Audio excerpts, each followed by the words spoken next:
जोरदार टाळ्यांचा गजर व्हायला पाहिजे। अनेक वर्षातनं असं पहिल्यांदा घटना घडते की राजपत्रित अधिकाऱ्यांची समुपदेशनाने एक पारदर्शक बदली, लोकांचंही हित आणि जे अधिकारी आहेत त्यांची सुद्धा सोय पाहण्याचा प्रयत्न, याची तडजोड करण्याचा प्रयत्न शासनाने केला। So let us welcome with folded hands माननीय नामदार श्रीमती पंकजाताई मुंडे यांना विनंती करतो की त्यांनी या ठिकाणी आपलं मार्गदर्शन द्यावं। मंत्री पशुसंवर्धन, पर्यावरण आणि वातावरणीय बदल, महाराष्ट्र राज्य, पंकजाताई।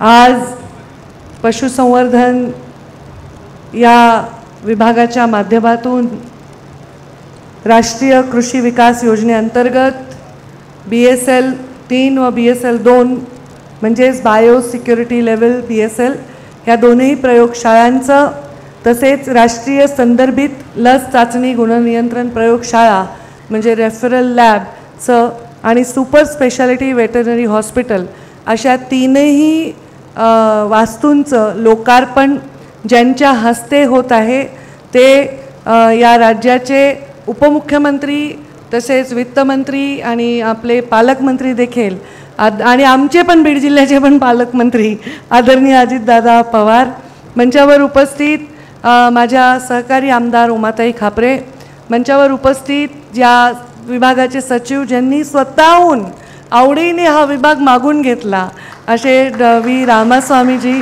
आणि मंचावर उपस्थित शेखर मुंदडा गोसेवा आयोगाचे अध्यक्ष, प्रवीण कुमारजी देवरे आमचे आयुक्त, शीतल कुमारजी मुकणे उपायुक्त आणि सर्व आलेल्या माझ्या पशुसंवर्धन विभागाचे सर्व अधिकारी आणि आमचा परिवार। सर्वप्रथम मी अजितदादा यांचे खूप खूप आभार मानते की त्यांनी आज आम्हाला वेळ दिला। जिथेही आम्ही जातो आपापल्या पक्षाच्या निमित्ताने, दादा तर पक्षाचे सर्व आहेत आणि उपमुख्यमंत्री आहेत, तर गर्दी होते खूप। आता आम्ही गेलो की आमचेही कार्यकर्ते गर्दी करतात, म्हणून हा कार्यक्रम एक्सक्लुझिव्हली हा डिपार्टमेंटचा असावा असा आग्रह असल्यामुळे आम्ही थोडा आयसोलेटेड घेतला, म्हणजे आम्हाला दादांना पूर्ण लॅब वगैरे दाखवता येईल। मी जेव्हा 95 ते 99 भाजपचं सरकार होतं तेव्हा नितीनजी गडकरी यांनी खूप 50 फ्लायओव्हर बांधले होते मुंबईमध्ये आणि हा एक्सप्रेस हायवे बांधला, पण ते उद्घाटनाची वेळ आली तेव्हा आमचं सरकार गेलेलं होतं। असंच कोस्टल हायवेच्या बाबतीत झालं, आम्ही कोस्टल हायवेचा पाया रचला आणि उद्घाटनाची वेळ आली तेव्हा आमचं सरकार गेलेलं होतं। पण आता तेव्हा मला खूप वाईट वाटलं की अरे आपण हे सगळे कामं केले आणि आपण उद्घाटन नाही करणार, पण आज उलटं झालेलं आहे की हे सगळं जे काम आहे ह्या कामाचं श्रेय माझं अजिबात नाही आहे। हे काम ऑलरेडी उभं करण्याची सुरुवात झाली होती, त्याला फक्त फिनिशिंग टच देण्याचं काम आम्ही केलं किंवा त्याला एक सन्मान देण्याचं काम केलं, आणि हे सगळे ideas, most of the ideas या दादांच्याच असल्यामुळे दादांच्याच हस्ते याचं उद्घाटन व्हावं असं अत्यंत योग्य असा निर्णय झालेला आहे। एका गोष्टीचं नक्की श्रेय मी घेईन आणि ते याच्यासाठी घेईन की या विभागामध्ये कोणत्याही विभागामध्ये जेव्हा मी काम करते तर तो विभाग हा आपल्याशी भावनेने जोडला गेला पाहिजे। त्या विभागाच्या बद्दल काम करताना विभागातील अधिकाऱ्यांना प्रेरणा मिळाली पाहिजे आणि त्यांनी आनंदाने काम केलं पाहिजे, असं वातावरण झालं पाहिजे। आणि अनेक माझ्याकडे जेव्हा मी मंत्री झाले अनेक पशुवैद्यकीय अधिकारी हे वेगवेगळ्या मंत्र्यांचे PS होण्यासाठी किंवा OSD होण्यासाठी आले। आता मला कळत नव्हतं दादा की हे अधिकाऱ्यांचा त्या मंत्रालयात कसं उपयोग होईल, म्हणजे आपण ज्या विभागाचा उपयोग होईल।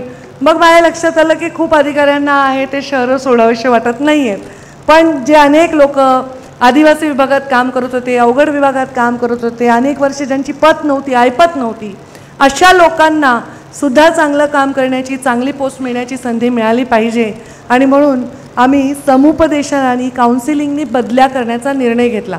सरळ भाषेत लोक ऑनलाईन म्हणत आहेत, ऑनलाईनचाच हा पूर्ण पॅटर्न होता, पण समुपदेशनाने आम्ही इथे आणलं आणि दादा आम्ही 560 बदल्या केल्या। फक्त 12 अधिकारी असे निघाले की त्यांना हवं तसं नाही मिळालं, म्हणजे आपण 1% सुद्धा लोक हे म्हणजे तिथे अस्वस्थ झाले नाही। मेजॉरिटी लोकांनी आनंदाने आपल्या पोस्टिंग चूज केल्या आणि आता ते चांगलं काम करतील असा मला पूर्ण विश्वास आहे। आता दादा मला म्हणजे आता तुम्ही वित्त विभागच त्यांच्याकडे असल्यामुळे मागणी करायचा विभागाचं प्रेशर आहे। या लॅब्सना पुढच्या टप्प्यामध्ये आम्हाला पिंपरी चिंचवड आणि पुणेमधून, जिल्हा नियोजनमधून आणि वित्त विभागाकडून अपेक्षा आहे की हे अजून आम्ही चांगलं काम करण्यासाठी आम्हाला मदत व्हावी। त्याचबरोबर आम्ही जसं मत्स्य विभागाने प्रस्ताव दिलेला आहे तसंच पशुसंवर्धनच्या सर्व जे योजना आहे, जे लाभार्थी आहेत त्यांना शेतीचा जे काही लाभ मिळतात ते कृषी विभागासारखे मिळावे, हाही प्रस्ताव आदरणीय अजितदादांच्या नियोजन आणि वित्त विभागाकडेच आहे. तर अजितदादांनी ते जाहीर करून ते करून घेण्याची जबाबदारी आम्ही अजितदादांना विनंती करतो की घ्यावी, जेणेकरून असंख्य असे जे पालन करणारे लोक आहेत त्यांची खूप मोठी सोय होईल आणि त्यांचा खूप मोठा आशीर्वाद आपल्याला या निमित्ताने नक्कीच मिळाल्याशिवाय राहणार नाही. तर आजचा कार्यक्रम हा संपूर्णतः या उद्घाटनांना समर्पित होता. पशुसंवर्धन विभाग असा विभाग आहे जिथे येणारे लाभार्थी स्वतःला व्यक्त करू शकत नाही असे मेजॉरिटी लाभार्थी आहेत. मेजॉरिटी गरीब जनता जी आहे ती आपलं अन्न म्हणून कोणी अंडे वगैरे त्यांना परवडत नाही, तर बऱ्याच वेळा हे बकरे कापतात किंवा काय कापतात, त्याच्यातला जो पार्ट चांगला मध्यमवर्गीय माणूस नाही घेत ते गरीब माणसं घेऊन जातात आणि ते खातात. कालच मला पर्यावरण विभागाचा आमचा एक कार्यक्रम आहे आणि तो कार्यक्रम असा आहे की no plastic, say no to plastic. 5 जूनला पर्यावरण दिन आहे, जागतिक पर्यावरण दिन.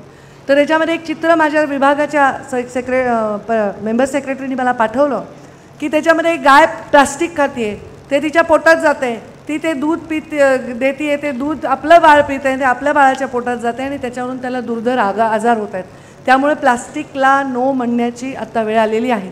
दादांनी आत्ता त्यांच्या सवयीप्रमाणे त्यांची शिस्तीप्रमाणे सांगितलं, एवढं चांगलं केलं आहे, तिकडे कचरा कशाला आहे, तो कचरा आधी काढा, प्लास्टिक बॅन करायचा निर्णय घ्यायला पाहिजे.